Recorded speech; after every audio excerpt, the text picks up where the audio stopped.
When we were looking at a way to label the frames to train a YOLO network, there were two options available to us. The first being we could physically create each of the targets, record videos or take pictures of them in front of many locations, and then hand label each of the frames. The other option was to create it virtually and then automatically label all the frames. We chose to go with the virtual version, figuring it would be much more efficient to render realistic frames in Blender than somehow generate the labels that correspond with the targets.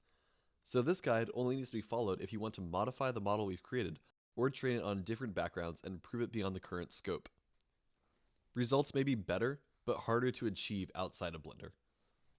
To give an overview of the method we're going to use Blender to render the competition targets in front of different backgrounds, and then use a Python script to pull out the corners. Knowing where the corners are and having images of the targets allows us to train the neural network with just that data. So of course the first thing you have to do is just download Blender. So head to blender.org and just download it for your respective system.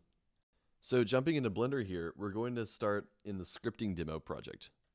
So notice when you open on a new system, you actually have to reset all the file paths for all the images that we used.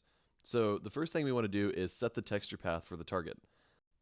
This is pretty easy to do. We're just going to go into the shading tab and then select the image node texture.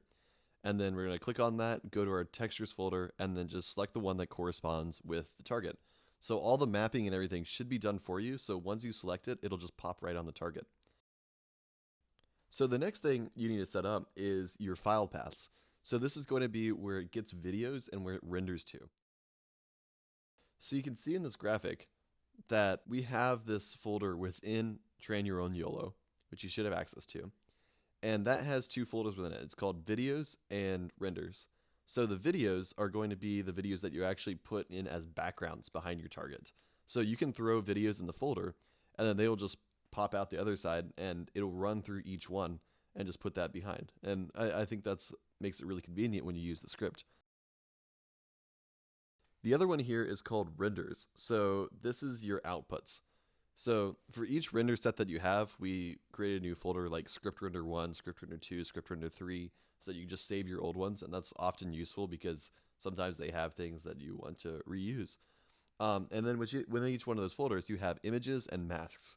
So the images folder are going to be your images that have the target with the video backgrounds.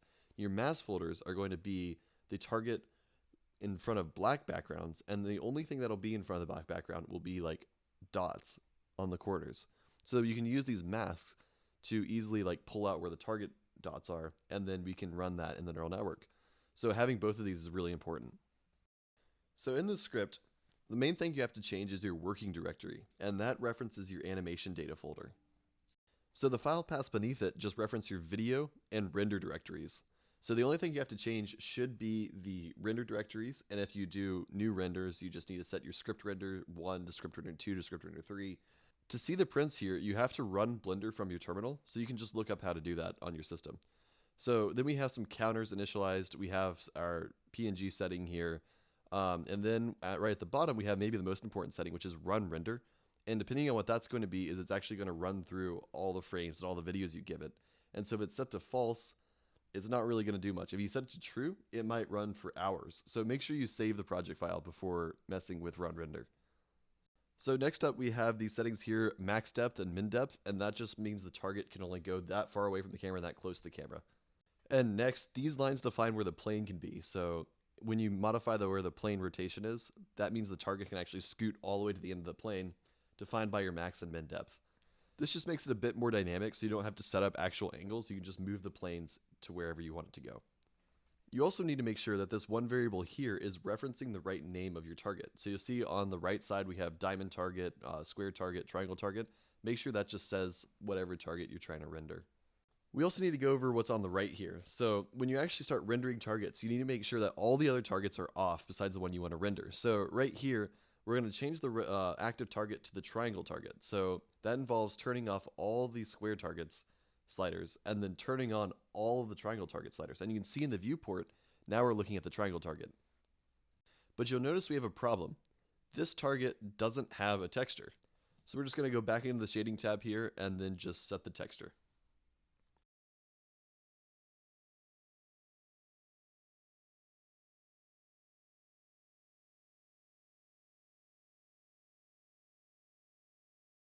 So you can see just like the square target, that allows us to apply the triangle target to the triangle target.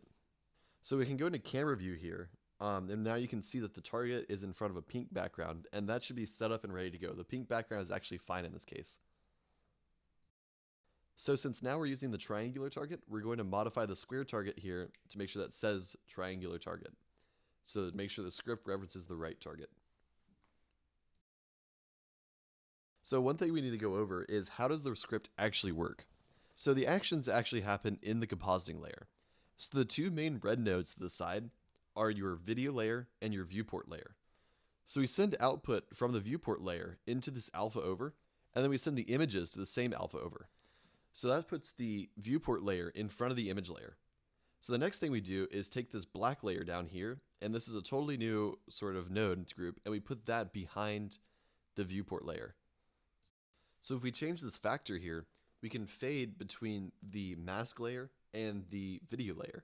So rendering here, now you can see that the target is actually going to be in front of the video layer that we set up. And you can see that that composites and sets that up. Looks great. So what the script will do is it'll go in here and it will turn off the render visibility of the target. And that's important to expose the dots that are inside the target. So it's going to go over here and just turn that off. And the next thing it's going to do is it's going to change the factor to be 1. And that means that we're entirely rotated to a mask layer. So the target's going to be off, and it's only going to show the dots, and it's going to deposit that black layer behind it. So now we can render both those two frames in parallel, and then we can correlate the mask layers with the video layers and generate output automatically. This means no hand labeling, which saves many, many hours of time. So Python script can easily draw bounding boxes around these dots, which means no labeling. So in this flowchart to generate our model, we're currently right here. So I want to step through some of the functions that are in the script. So we've already been through most of the settings. We're going to start with the move target function. So this function gets the current location of whichever target, then creates some small transformation in movement, then adds the two together so the target moves a tiny bit, and then it'll make sure it's within the bounds, so make sure it's not too far away, not too close to the target, and then to make sure that it's not outside any of the planes that we defined. So these lines check if it's in between all of the planes. So here's what the calculation looks like in 2 dimensions. You can see it finds the distance to the plane, and then just makes sure that the target lies on that line. So moving on to the render clip function. So you can see if you go through there that it's setting the factor and changing the visibility to make sure you can get the mask layers and the image layers. So the next run render function here goes through each of the video files that you have in the video directory and then imports them. So this just modifies which video clip the compositing layers reference so that we can always be in front of a different video layer. Notice the try catch throws an error if any of the video clips don't load. So this should filter out and log unsupported clips. So this is the setting actually modified by run render. It just sets one of those video clips. So one of the last things to go over is this append line right here. So if you uncomment this line, this will add the move target function to the frame change event. So let me just demonstrate that behavior. So we're going to turn off the comment, then we're going to make sure run render is false so that we don't run through every single layer and try to render. After that, we're just going to run the script. So you can see that immediately moves the target to 0, 0. So now if I hit next frame here, you'll see the behavior in the viewport. So I'm just going to spam the next frame event, and you'll see how the move target function moves the target around. So let's go to the camera view, and now I'm just going to spam it. So if you want to unappend this function to the move target event, you normally have to restart Blender. If you don't restart Blender, sometimes you'll get really weird behaviors. So I'd recommend restarting after using this function. This should be everything you need to know about Blender to render these targets. If you have any questions, you can always email us.